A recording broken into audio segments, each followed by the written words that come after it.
نحمده ونصلي على رسوله الكريم۔ آج جامعۃ الخیر الاسلامیہ کے زیر اہتمام عالمی فلسطین کانفرنس جو بنگلہ دیش کے شہر سلہٹ میں منعقد کی جا رہی ہے، میں اس کے انعقاد پر حضرت مولانا عبد المنتقم صاحب دامت برکاتہم کو، ان کے رفقاء کو، ان کے کارکنان کو، ان کے مدرسے والوں کو، جامعۃ الخیر الاسلامیہ والوں کو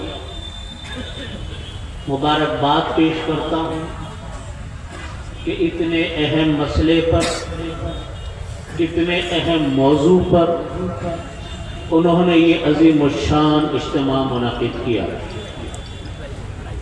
میری دعا ہے اللہ رب العزت اہل فلسطین کو، اہل غزہ کو کامیابی عطا فرمائے، فتح و نصرت عطا فرمائے، اور دشمنوں کو، اسرائیل کو، اس کی طاقتوں کو یا اللہ تباہ و برباد فرما، ملیہ میٹ فرما، نیست و نابود فرما، اور دنیا کو اللہ رب العزت یہ دکھا دیجئے کہ کفر کا نظام دنیا میں چل سکتا ہے لیکن ظلم کا نظام نہیں چل سکتا۔ اللہ رب العزت کفر کو برداشت کر لیتے ہیں لیکن اللہ تعالیٰ ظلم کو برداشت نہیں فرماتے۔ حضرت مفتی محمد شفیع صاحب رحمۃ اللہ علیہ نے، میرے دادا رحمۃ اللہ علیہ نے معارف القرآن میں لکھا کہ اللہ تعالیٰ کفر کو برداشت کرتے لیکن ظلم کس کو اللہ تعالیٰ برداشت نہیں فرماتے۔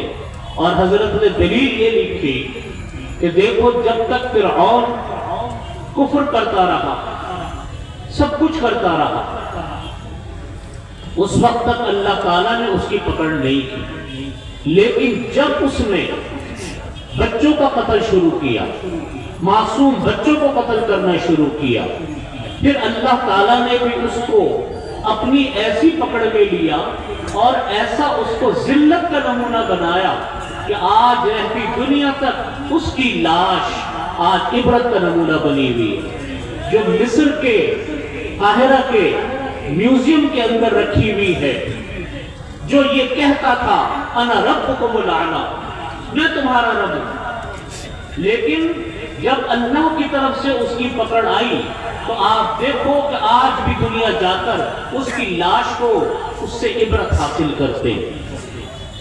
آج فلسطین کا مسئلہ ہے،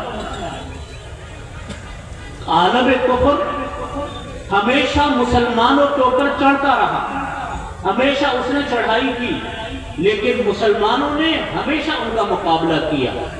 یاد رکھیے کسی کی طاقت سے ڈرنا نہیں چاہیے، کسی کی ٹیکنالوجی سے بھی ڈرنا چاہیے۔ اللہ تعالیٰ نے غزوہ بدر سے لے کر، جو پہلا غزوہ تھا، اس سے لے کر آج تک ہمیشہ مسلمانوں کو ایسے مواقع پر فتح و نصرت عطا فرمائی جب بظاہر دیکھنے میں مسلمانوں کے پاس کوئی آثار نہیں تھے، ساز و سامان کے لحاظ سے، افرادی قوت کے لحاظ سے۔ اللہ تعالیٰ نے فتح و نصرت عطا فرمائی تو کس بنیاد پر عطا فرمائی؟ ایمانی قوت کی بنیاد پر، محنت کی بنیاد پر، جذبے کی بنیاد پر۔ آج بھی جب غزوہ بدر ہوا، آپ صحابہ کرام کی قربانیوں کو دیکھیے، نبی کریم صلی اللہ علیہ وسلم کی قربانیوں کو دیکھیے۔ جب غزوہ بدر ہوا تو میں جب غزوہ بدر کی تاریخ پڑھتا ہوں تو عقل حیران ہوتی ہے کہ صحابہ کرام رضی اللہ عنہم اجمعین کن سے لڑ رہے؟ کوئی اپنے سامنے چچا زاد بھائی تھا، کسی کے سامنے اپنا باپ تھا، کسی کے سامنے اپنا بھائی تھا۔ حضرت عبد الرحمن ابن ابی بکر رضی اللہ عنہ اس وقت اسلام قبول نہیں کیا تھا، وہ فرماتے ہیں ایمان لانے کے بعد حضرت ابو بکر صدیق رضی اللہ عنہ کو فرمانے لگے کہ غزوہ بدر میں اپنے والد کو خطاب کر کے کہتے ہیں بجانا میرے سامنے کئی دفعہ ہے لیکن میں نے آپ کے اوپر حملہ نہیں کیا اس لیے کہ آپ میرے والد ہیں۔ حضرت ابو بکر صدیق رضی اللہ عنہ نے فرمایا کہ بیٹا اگر تو میرے سامنے آتا تو میں تجھے نہ چھوڑتا۔ وجہ کیا تھی؟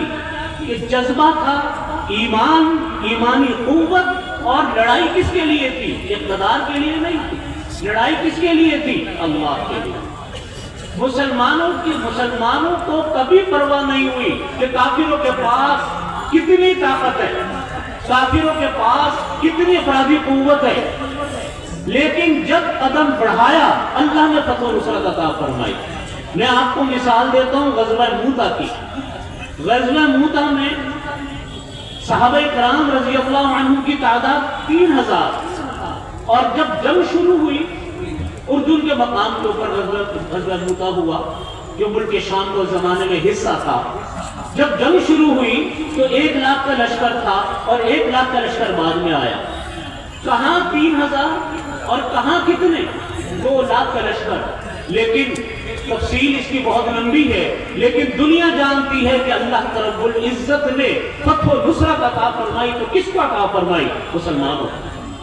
کبھی کوئی طاقت، کبھی کوئی ٹیکنالوجی، کبھی کسی انسان کے پاس بڑے بڑے جہاز، اس نے کبھی مسلمانوں کو متاثر نہیں کیا۔ متاثر کیا تو ایمان حکومت نے کیا۔ میں آپ کو حال فی الحال کی مثال دیتا ہوں کہ روس نے افغانستان پر حملہ کیا، مسلمانوں نے، افغان بھائیوں نے، پوری دنیا کے مسلمانوں نے ان کا مقابلہ کیا، اللہ نے فتح و نصرت دی۔ امریکہ نے حملہ کیا، اللہ رب العزت نے ان کے مقابلے میں ان کو نصرت اور فتح عطا فرمائی۔ کس وجہ سے؟ جذبے کی وجہ سے۔ یہی بات میں آپ سے بھی کہتا ہوں، اپنے آپ سے بھی خطاب کرتا ہوں، میری آواز جہاں تک پہنچے ان سے بھی کہتا ہوں کہ اسرائیل اس کی ٹیکنالوجی کو اللہ رب العزت تہس نہس فرما دیں گے اگر مسلمان کھڑے ہوتے ہیں۔ اور آج آپ نے دیکھ لیا کہ آج 2 سال مکمل ہونے کو ہے، اللہ رب العزت نے کس طریقے سے مسلمانوں کو فتح و نصرت عطا فرمائی۔ ہم تو سمجھتے تھے کہ شاید 2-3 گھنٹے سے زیادہ کی جنگ نہیں، لیکن آج اللہ رب العزت نے پوری فتح و نصرت، آج 2 سال بھی پورا ہو کر گزر گیا، لیکن مسلمانوں نے شکست تسلیم نہیں کی، نہ وہ شکست دے سکا۔ ہم بھی یہ سمجھ لیجئے کہ ہمارا بھی فرض بنتا ہے۔ میں بات مختصر کرتا ہوں کیونکہ بڑے بڑے اساتذہ حضرات یہاں تشریف فرما ہیں، ان کے بیانات ہونے، میں مختصر سی بات عرض کرتا ہوں۔ سوال یہ پیدا ہوتا ہے کہ ہم اس جنگ میں کریں کیا؟ یاد رکھیے ہم بہت کچھ کر سکتے ہیں۔ ہم میں سے جو حکومتی ادارے ہیں وہ حکومت کی سطح پر ان کی معاملت کریں، جو سیاسی افراد ہیں وہ سیاست کے میدان میں اپنے مسلمان بھائیوں کا دفاع کریں، اور جو ہمارے اپنے ساتھی ہیں وہ جس طریقے سے بھی ہو سکے مدد کریں۔ کم از کم 2-3 طریقے ایسے ہیں جس سے ہر انسان ان کی مدد کر سکتا ہے۔ نمبر 1، کوئی نماز، کوئی مرحلہ ان کی فتح و نصرت کی کامیابی کے لیے دعا سے خالی نہ جائے۔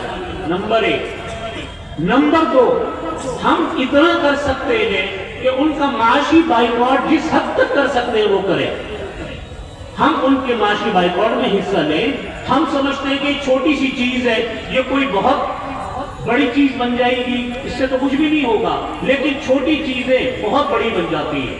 آپ دیکھیں جب سے یہ تحریک چلی ہے بائیکاٹ کی، ہمارے پاس جو رپورٹیں آ رہی ہیں کہ ہر چیز کا متبادل مسلمانوں نے بنا لیا۔ آپ اسلامی ملکوں میں جائیں، غیر اسلامی ملکوں میں جائیں، مشروبات کے میدان میں، عام دیگر میدانوں میں، سب چیزوں کا متبادل بن رہا ہے۔ مسلمان ہمت کریں گے، ان کو شکست دے دیں گے انشاءاللہ، اور وہ وقت دور نہیں ہے جب ان کی شکست انشاءاللہ ہم اور آپ دیکھیں گے، بشرط یہ کہ ہم سب اپنے حصے کا کام کریں۔ اسی پر میں اپنی بات ختم کرتا ہوں۔